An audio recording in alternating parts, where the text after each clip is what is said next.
Good morning students. आइए आज आपको आपके भौतिक के दूसरे चैप्टर के बारे में आपको ज्ञान कराया जाए। जैसा कि आप जानते हैं मापन एवं मात्रक हमारा भौतिक का दूसरा चैप्टर है। इसके बारे में आपको पता होना चाहिए। इसमें आपको अच्छे तरीके से पता होना चाहिए कि मूल राशियों का ज्ञान भी हमें होना चाहिए कि मूल राशियों के बारे में हम कितना जानते हैं।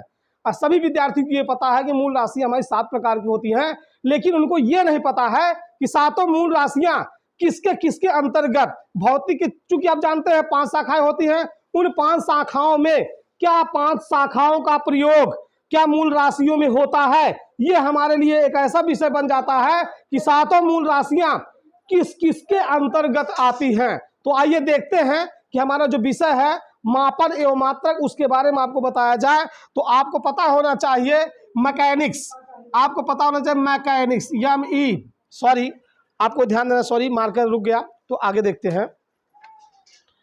तो हो जाएगा अगला आपका यहां पे लिया जा रहा है मैकेनिक्स। कहने का तात्पर्य मैकेनिक्स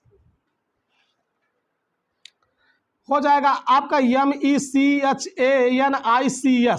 मैकेनिक्स का नाम है, आपको पता होना चाहिए यांत्रिकी। इसको इंग्लिश में यांत्रिकी बोलते हैं। सॉरी, हिंदी में यांत्रिकी होता है, मैकेनिक्स आपका इंग्लिश शब्द है। तो कह सकते हैं कि मैकेनिक्स में ऐसे कौन से आपके मूल राशि आते हैं। तो देखिए मूल राशि मैकेनिक्स में मूल राशि 3 होते हैं। मूल राशियां जो होती हैं मैकेनिक्स में 3 होती हैं। वो तीनों कौन कौन सी हैं? तो पहली हो जाएगी आपकी लंबाई। क्या हो जाएगी? लंबाई। दूसरी हो जाएगी आपकी द्रव्यमान। क्या हो जाएगा? द्रव्यमान। और उसके बाद तीसरे नंबर पे आ जाएगा आपका समय। तो ध्यान देना चाहिए विद्यार्थियों को, जो हमारी 7 मूल राशियां हैं, जो भौतिक के 5 शाखाएं होती हैं, उन 5 शाखाओं में इनका प्रयोग होता है। जैसे देखिए मैकेनिक्स यांत्रिकी के अंतर्गत मूल राशि 3 ली जाती है, लंबाई, द्रव्यमान, समय। और चूंकि इनके मात्रक, ये तो आप जानते हैं मूल राशि हुई, तो लंबाई का मात्रक तो आपको पता होना चाहिए। लंबाई का मात्रक, लंबाई का मात्रक विद्यार्थी को पता है मीटर। क्या होता है? मीटर।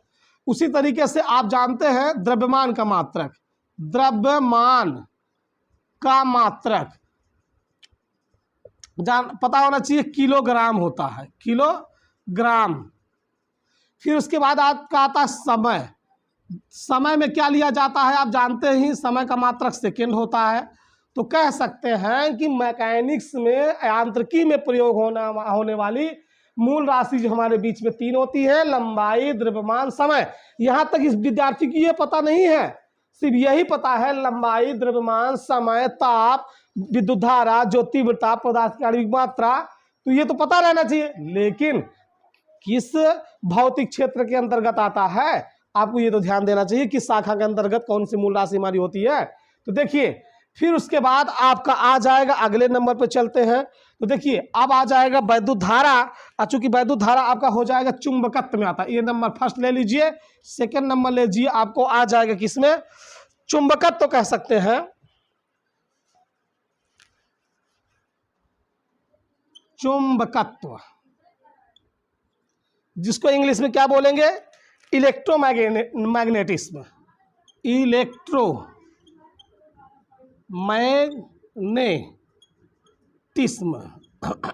देखिए चुंबकत्व की इंग्लिश होगी इलेक्ट्रोमैग्नेटिज्म।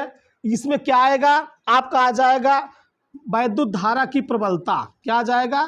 वैद्युत धारा की प्रबलता। वैद्युत धारा की प्रबलता अर्थात जानते हैं इसका मात्रक एम्पियर होता है। क्या होता है? एम्पियर। तो वैद्युत धारा की प्रबलता एम्पियर, जो कि वैद्युत धारा चुंबकत्व में आता है, इलेक्ट्रोमैग्नेटिज्म में। कहने के तात्पर्य देखिए, एक आपकी शाखा हो गई यांत्रिकी, दूसरी शाखा आपकी हो गई इलेक्ट्रोमैग्नेटिज्म अर्थात चुंबकत्व, और चुंबकत्व में आता है वैद्युत धारा की प्रबलता। तो कह सकते हैं कि अभी जैसे आपकी 3 थी तो अगली मिला दिए तो 4 हो गई। आइए तीसरे नंबर पे ले चलते हैं। एक बार मैं पुनः आपको अवगत करा दे रहा हूं कि मैकेनिक्स यांत्रिकी में 3 मूल राशियां ली जाती हैं, लंबाई, द्रव्यमान, समय। इनके मात्रक के बारे में आपको बता दिया। दूसरी आपकी चुंबकत्व, इलेक्ट्रोमैग्नेटिज्म जो वैद्युत धारा की प्रबलता को ज्ञात करता है एम्पियर मात्रक में। तो आइए तीसरा देखते हैं हमारा किस में लिया जाता है।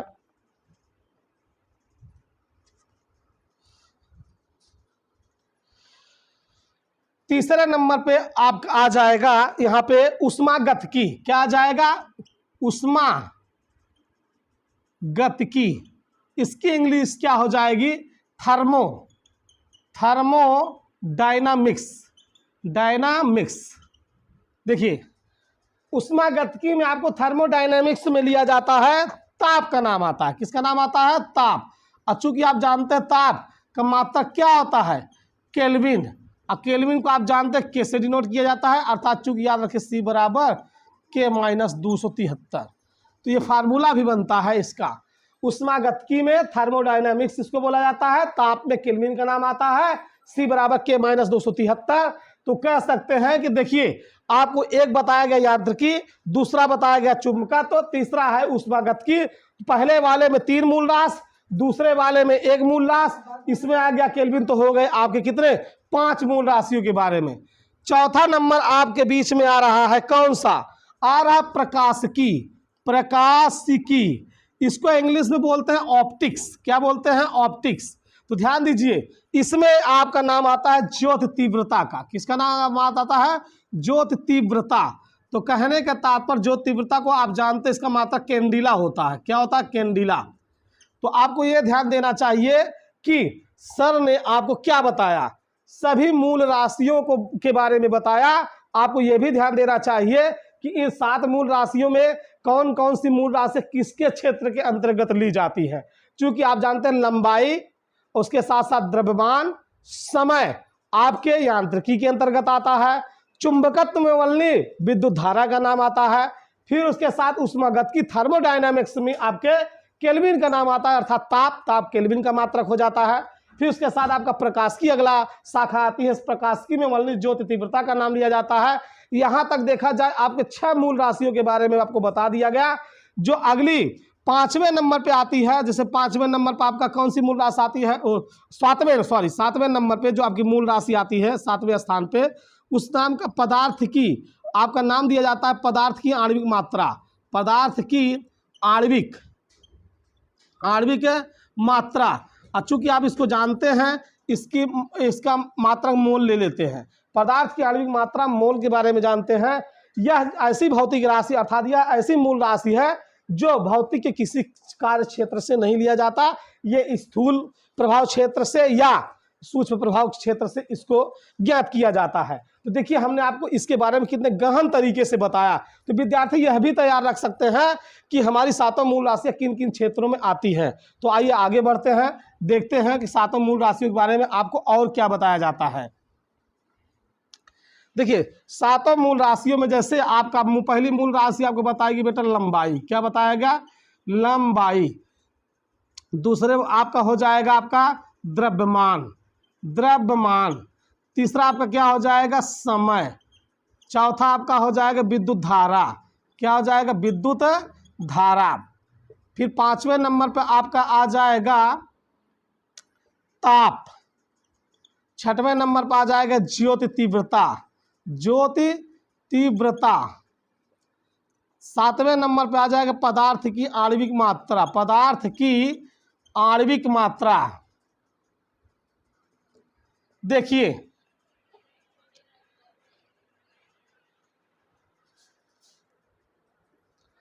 आप कह सकते हैं कि हमारे इस पूरे फिजिकल वर्ल्ड में, अर्थात इस पूरी भौतिक की दुनिया में, इस संसार में प्रयोग की जाने वाली हमारे बीच में 7 मूल राशियां हैं। कितनी मूल राशियां हैं? 7 मूल राशियां।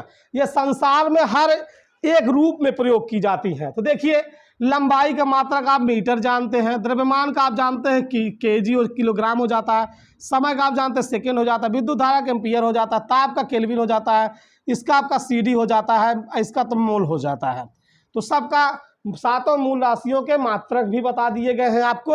इसके अनुसार अब इन्हीं 7 मूल राशियों के बारे में इनके छोटे और बड़े मान बताए जाएंगे मात्रक के रूप में। पहले लंबाई के बारे में आपको उठाया जाएगा, तो लंबाई के छोटे मात्रक एवं लंबाई के बड़े मात्रक। तो आइए सबसे पहले आपको लंबाई के बारे में ज्ञान कराएं, फिर उसके बाद क्रमशः इन सभी के बारे में आपको बताएं। तो पहले हम लंबाई को ज्ञात कर लें, लंबाई को समझ लें। तो लंबाई का छोटे मात्रक से शुरुआत करेंगे। यह मान जो हम आपको बताएंगे, इसको स्क्रीनशॉट इसका लेने के बाद उसको कॉपी में लिख करके उसको याद भी कर लीजिएगा, ठीक है। तो आइए चलते हैं, पहले लंबाई के बारे में बताएं। तो लंबाई का पहला बेस क्या आपका चलेगा, आपको ये ध्यान देना चाहिए। आप हेडिंग डाल दी लंबाई का मात्रक या लंबाई के मात्रक कर दी, लंबाई के मात्रक। तो पहली हेडिंग ऑप्शन में बन जाएगा लंबाई के छोटे मात्रक, लंबाई के छोटे मात्रक, छोटे मात्रक। और लंबाई के छोटे मात्रक में पहले आएगा आप किसका, जैसे 1 सेंटीमीटर, ब्रैकेट में सेंटी लिख दीजिए, सेंटीमीटर। सेंटीमीटर को आप जानते हैं 10⁻² मीटर। तो विद्यार्थियों को याद रखना चाहिए 1 सेंटीमीटर बराबर 10⁻² मीटर, ये लंबाई का सबसे छोटा मात्रक। बी ऑप्शन में, सॉरी यहाँ बी ऑप्शन में नहीं। फिर उसके बाद में आ जाएगा आपका 1 मिलीमीटर, अर्थात 1 mm, मिलीमीटर, मिली आपका मीटर, आपका हो जाएगा 10⁻³ मीटर। फिर उसके बाद अब अगला आपका आ जाएगा लंबाई का, जब चलेगा तो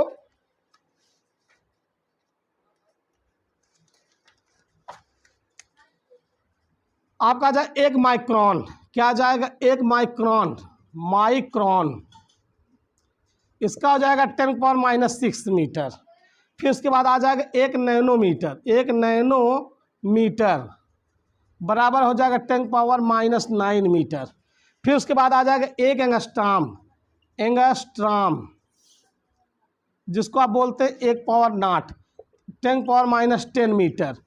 उसके बाद आपका आ जाएगा यक्ष मात्रक, यक्ष मात्रक, इसका हो जाएगा आपका 10⁻14 मीटर। फिर उसके बाद आपका आ जाएगा 1 फर्मी, क्या आ जाएगा, 1 फर्मी, 10⁻15 मीटर। तो दोस्तों देखिए आपको क्या बताया गया लंबाई के मात्रक में, लंबाई के छोटे मात्रक के बारे में आपको बताया गया। यह बातें काफ़ी फिजिकल के न्यूमेरिकल में ज़रूरत पड़ती है प्रत्येक विद्यार्थियों को, और जबकि विद्यार्थियों की ये सब बातें याद नहीं रहती हैं, तो उनको याद कर लेना चाहिए। अन्यथा न्यूमेरिकल जब आपसे नहीं बनेगा तो आप क्या, आप अपने अंदर की कायरता को छिपाए रखते हैं। जब आप इन सब चीज़ों को याद रखेंगे तो आपके अंदर जाहिर सी बात है एक अलग क्वांटिटी आपके अंदर आती है, और जब क्लास में आपके अंदर कुछ अलग तरीके का अलग विशेष होता है तो आपको बहुत अच्छा लगता है, तब आपका नाम मेधावी छात्रों में गिनती होती है। देखिए 1 सेंटीमीटर बराबर 10⁻² मीटर, 1 मिलीमीटर बराबर 10⁻3 मीटर, 1 माइक्रोन बराबर 10⁻6 मीटर, 1 नैनोमीटर बराबर 10⁻9 मीटर, 1 एंगस्ट्राम बराबर 10⁻10 मीटर, एक आपका आ जाएगा यक्ष मात्रक 10⁻14 मीटर, 1 फर्मी बराबर 10⁻15 मीटर। ये आपके लंबाई के छोटे मात्रकों के रूप में आप याद रखिए। आइए लंबाई के बड़े मात्रकों के रूप में चलते हैं। ऑप्शन बी नंबर पे आपका आएगा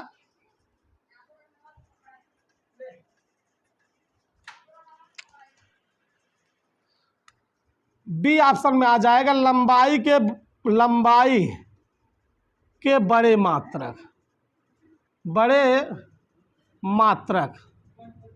जरा आप ये ध्यान दीजिए, अभी तक 7 मूल राशियों में पहले मूल राशि के बारे में पढ़ रहे हैं, और 7 मूल राशियों के पहले मूल राशि में आया था नाम लंबाई का। लंबाई में छोटे मात्रक को सीखा, अब आइए बड़े मात्रक को हम सीखते हैं। तो बड़े मात्रकों में सबसे पहले क्या लेंगे लंबाई के, जैसे 1 किमी, 1 किमी बराबर 10⁻3 मीटर कहते हैं, या 1000 मीटर कहते हैं। क्या कहते हैं, 1000 मीटर। फिर उसी तरीके से आपका आएगा 1 मील, क्या आएगा, 1 मील, 1 मील बराबर 1604 मीटर। फिर उसी तरीके से आपका आएगा 1 खगोली मात्रक, 1 खगोली मात्रक। अब आप कहेंगे सर ये तो हम खगोली मात्रक जानते ही नहीं है, ये काफ़ी दूरी के लिए होता है। इसका मान बताया गया है 1.49 × 10⁻11 मीटर। फिर उसी तरीके से आपका आ जाएगा 1 प्रकाश वर्ष, 1 प्रकाश आपका वर्ष, इसका लिया जाएगा आपका कितना, 9.46 × 10⁻15 मीटर, इतना आपका हो जाएगा। फिर आ जाएगा 1 पारसेक, 1 पार आपका सेक बराबर हो जाएगा 3.084 × 10⁻16 मीटर। तो दोस्तों लंबाई के सबसे बड़े मात्रक आपको बताए गए हैं। 1 किलोमीटर बराबर 1000 मीटर, 1 मील बराबर 1604 मीटर, 1 खगोली मात्रक बराबर 1.49 × 10⁻11 मीटर, 1 प्रकाश वर्ष बराबर 9.46 × 10⁻15 मीटर, 1 पारसेक लंबाई के सबसे बड़ा मात्रक, पूरे दुनिया में लंबाई का सबसे बड़ा मात्रक माना जाता है 3.084 × 10⁻16 मीटर। तो देखिए इस वीडियो में आपको हमने सातों मूल राशियों में पहले मूल राशि के बारे में आपको बताया है। क्या बताया मैंने? उसके लंबाई के छोटे मात्रक, लंबाई के बड़े मात्रक और सातों मूल राशियों का प्रयोग किन भौतिक के कार्य क्षेत्रों में लिया जाता है। चूंकि आपको पता है कि भौतिक के 5 ही कार्य क्षेत्र होते हैं, अर्थात इनकी 5 ही शाखा होती है, 5 ही शाखाओं के अंतर्गत आपको ये बताया गया है। तो दोस्तों जो भी और आपके लंबाई के नहीं, और भी जो 7 मूल राशियों के अलावा जैसे आपकी 6 मूल राशियां बची हैं, इनके प्रयोग आपको, इनके मान हम आपको अगले वीडियो में बताएंगे। तो दोस्तों आपके लिए इतना था, आप इसको पढ़िए, समझिए। कहीं पर आपको मिस्टेक लगता है तो कमेंट कीजिए और बताइए। और यह भी बताइए कि दोस्तों को कि सर पढ़ा रहे हैं फिजिक्स, 11th का फिजिक्स का वीडियो अपलोड करके आपको दे रहे हैं, आप पढ़िए और दोस्तों के बीच में इसको ज़्यादा से ज़्यादा शेयर कीजिए, इसको बताइए। आप सबका बहुत बहुत धन्यवाद।